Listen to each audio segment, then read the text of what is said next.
Good morning, Packers fans. Aaron Nagler here with your Packers Daily Chat, coming to you live on the Cheesehead TV social channels. I am ensconced in a quiet corner of my apartment rather than in the studio this morning. Uh, Lots of balls in the air, so to speak, at Shea Nagler, but never miss out on chatting with you fine folks, Packers fans worldwide, because that's what we do here at Cheesehead TV. The league meetings are in full swing down in Florida.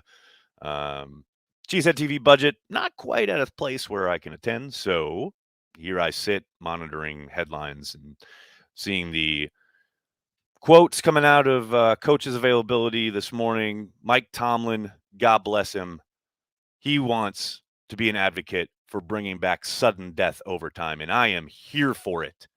It's absolutely absurd the way they've gone with overtime and the absolute kind of blinded obsession with needing it to be fair. Everybody's got to get an ice cream. They've been playing for 3 hours. They've been playing forever. Just end the game. Sudden death was perfect.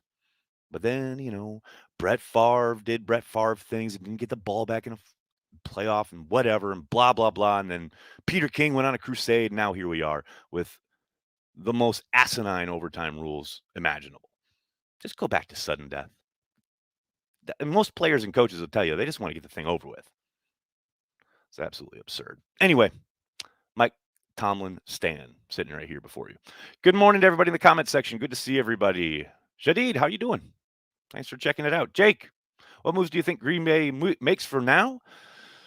I think they'll still pick over things in free agency, although I think most of their energy will now be turned towards the draft.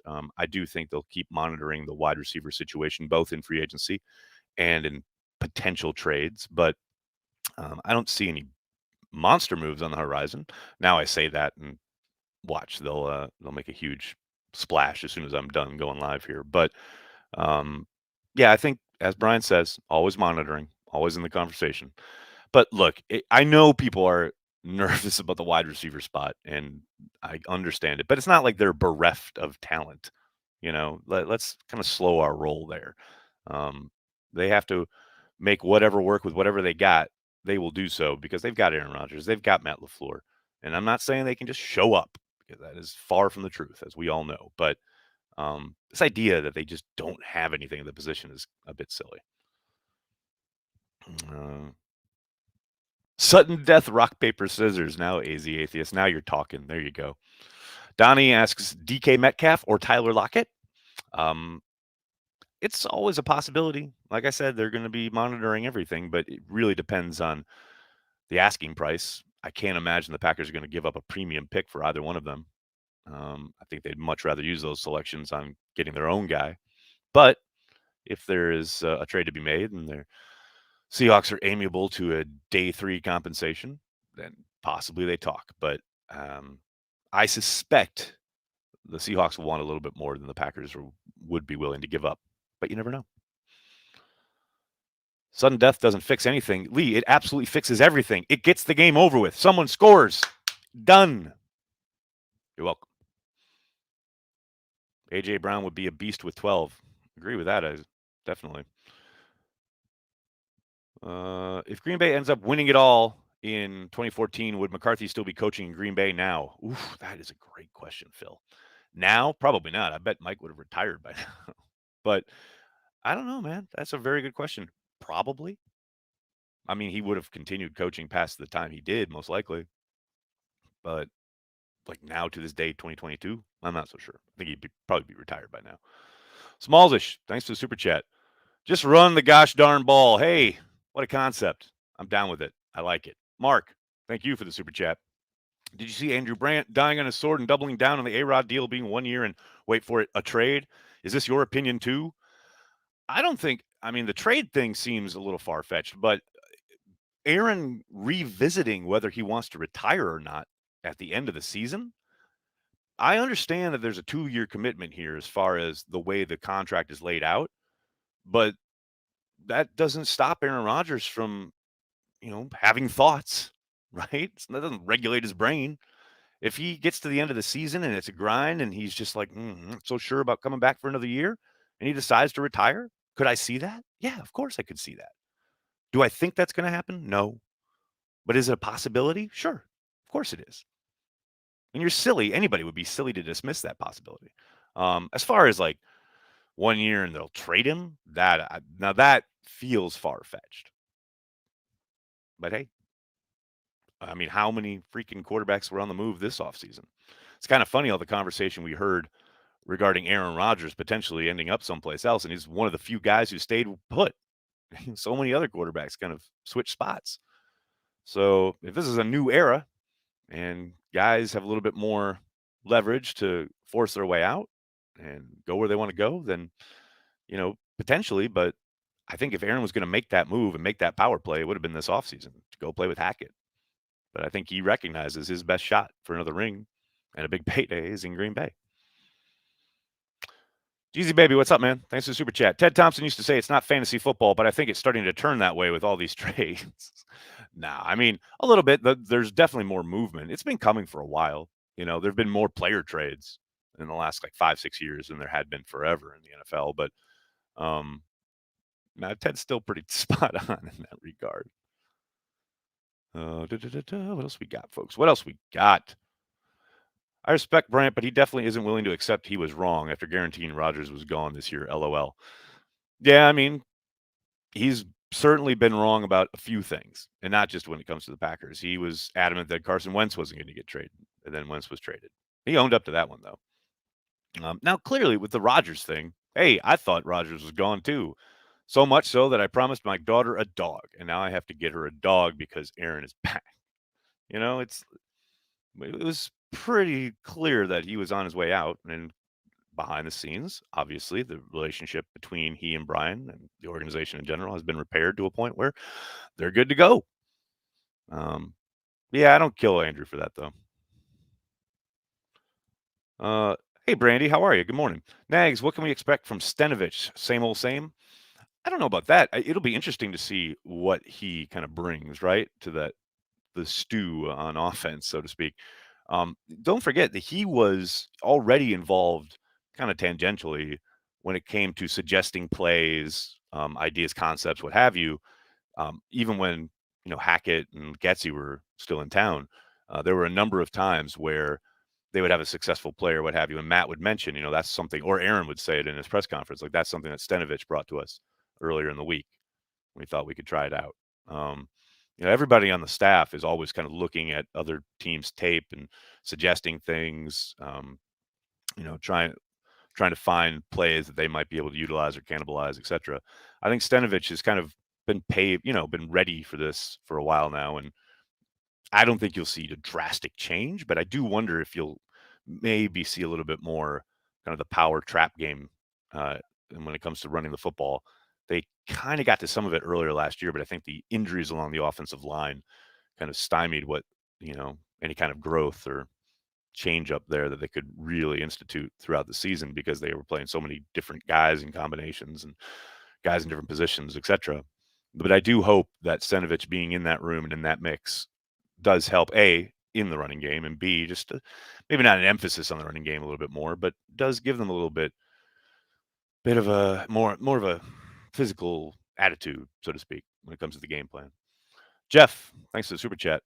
Does Goody still concentrate on Packer people? How much does that play into his decisions on draft day?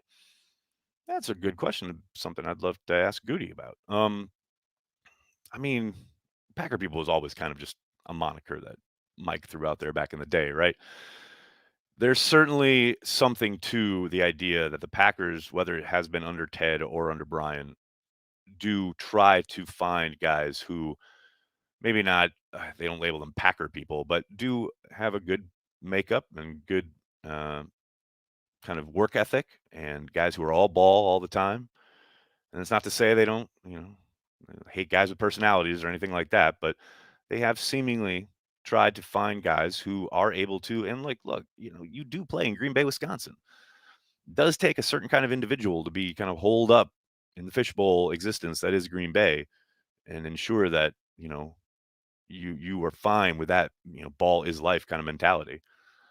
Because there ain't much else to do up there in the old Green Bay, Wisconsin. So I think it's more so that they want to find guys who are good teammates, good people. Um, it's not to say that they completely dismiss guys who have had incidents, any kind of run-ins with the law or stuff in the locker room, etc. But it certainly is noted, and they certainly seem to have, done everything they can to make sure that the guys they bring in are going to be of a type and are going to fit in the locker room. And we all know how precious that was to Ted. I think Brian, at least in free agency, has shown a little bit more kind of flexibility there. But um, yeah, I do think they. It's hard to pinpoint it, but I do think they like guys who have the ability to be blinded and just concentrate on ball. Da, da, da, da, da. Keesum Nixon, yes, Dennis. They signed some free agency help over the week, or sorry, special teams help over the weekend in free agency.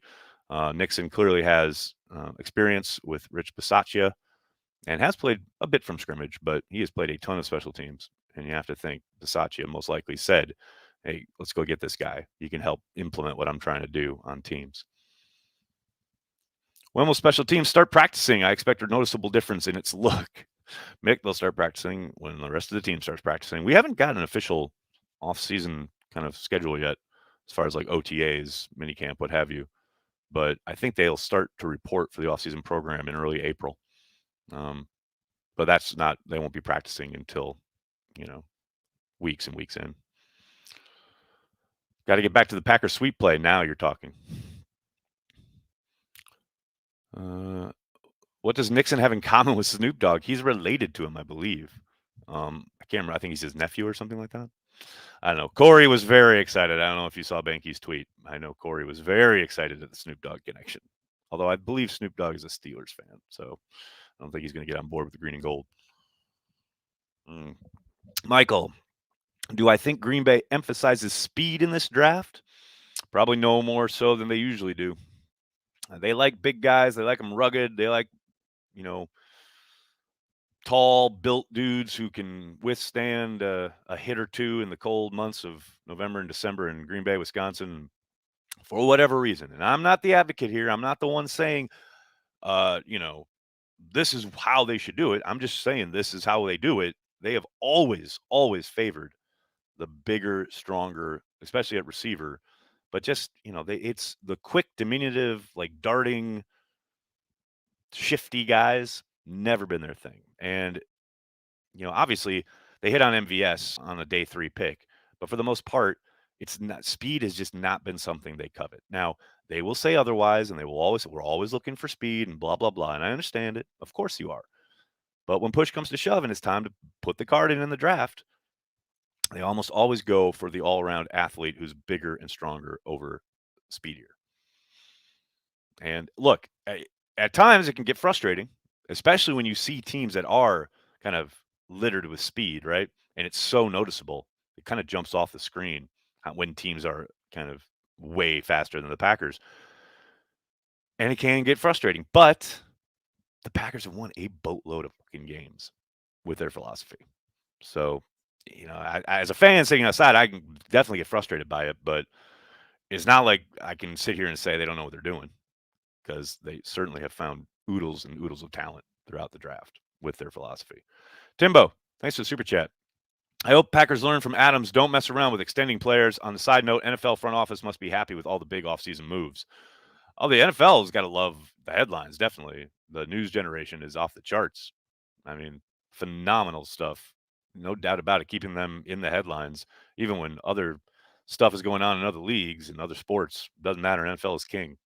And they're not even playing games. So, yeah, no question about it. As far as the Adams thing, I think it's a pretty particular scenario. I don't know how many times you're going to be on third contract negotiations with a future Hall of Famer in your life or the life of your franchise, Yeah, there's definitely a case to be made. It was funny. I was going back and watching, because I am a total sad nerd, watching some of Brian's press conferences from last summer. And I was initially watching because I was trying to find something he said in regards to Rodgers. But then there was a point where I asked him about Davante. I think it was the day after or the day of the report coming out that contract negotiations had been broken off, and Brian made it very clear how important Davante was to in the future, and how important it was to keep him around, and so much for that.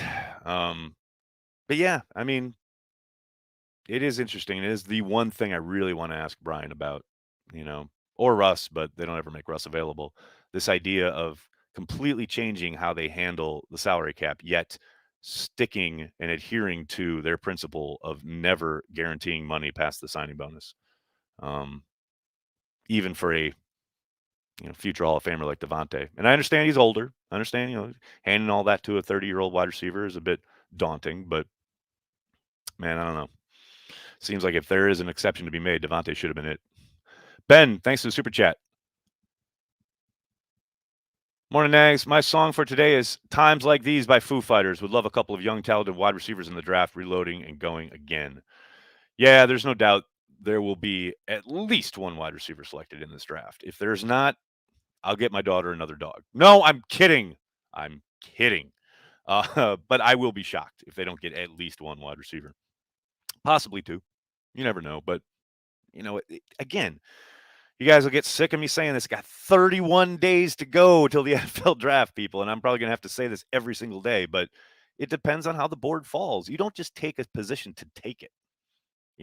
If you've got a highly rated linebacker and a poorly rated wide receiver, but you've only taken one wide receiver, well, we've got to get that wide receiver. No, you take the linebacker. That's how you build a good team. What's we got? We got Sammy. Thanks for the super chat. Who would you like the Packers to go after in the draft? Me personally, I would like Velus Jones Jr. I think he could be a day 3 pick, and he did good at Tennessee. I mean, you guys know my thing. When I'm a fine player, did very well at Tennessee, doesn't mean anything in the NFL. Once you get to the NFL and you're playing against NFL competition, it is a whole new world. Now, that doesn't mean he couldn't be a good player or a good pick for the Packers. He absolutely could. But yeah, the projection of the player is the most important part and the most tricky part, and the thing where the rubber meets the road when it comes to the personnel group. That's what they get paid the big bucks for. Do I think Merciless is in the Packers' plans? That's a very good question. I hope so. I really liked what he gave them for the limited amount of time we got to see him in a Packers uniform last year. Now, who knows where he is with that triceps? I know he came back and was available at the end there at the playoff game, but you never really know where guys are at injury-wise when they're coming off an injury like that. I would hope so. The problem, I think, would be this this emphasis they have to have on improving special teams.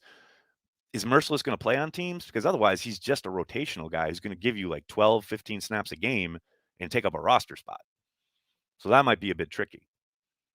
But I really hope I figure out a way, because like I said, I really liked him in this defense and really gave them some pop there at outside backer, a position where, let's face it, they need some depth. There's no doubt. Deshaun Perry, what's up, man? Thanks for the super chat. 12 going to miss 17, but as a competitor, I feel like 12 is going to feed off people doubting him. Could have a better season than people think. Yeah, I could not agree more. Absolutely 1,000% agreed. I think he and Matt are going to relish producing on offense without Davante, and Aaron in particular showing folks that, he can distribute it and move the offense and be efficient. And everyone who's been talking about how he only throws to Davante, zeroes in on Davante, he's going to show everybody that, fine, I can do it another way too. I totally do not doubt that for a second. Brandy, just keep in mind during the draft, we have Kenny. The rest is just foo-foo. I love it. Larry, that's a question. Any current Packers wide receiver going to step up and blow our minds this year? I don't know about blow your minds, but I think Amari Rodgers is going to shut a lot of people up. Man, I said it last week. The slander this kid is getting is just ridiculous. I think he will be a pleasant surprise to some naysaying Packers fan. Let's put it that way. All right, everybody. I'm going to have to get going. I can't thank you enough for hanging out, talking Packers each and every day. Oh, Aaron has got a last-second super chat here. What's up, man? Did Davante and the rest of the receiving core last season keep Amari from snaps? Do you think he will be ready to produce this year? I was just talking about, Aaron. Yes, to your first question. 1,000% would have been more involved if they don't trade for Randall Cobb. There is zero doubt about that. But yeah, there's, the way the thing shook out depth chart wise, just wasn't a lot to go around for him. And I think this year, because Davante is gone and because they'll be having quite a different approach on offense, I think he will see more snaps and he will be productive. All right. Thanks, everybody. Can't thank you enough for hanging out, talking Packers each and every day. Please do me a monster favor. Hit like on this video, subscribe to the channel, and then tell your friends and tell your family. Cheesehead TV, we are devoted to Green Bay Packers fans worldwide. Thanks a lot, everybody. Have a great day. Go Pack Go.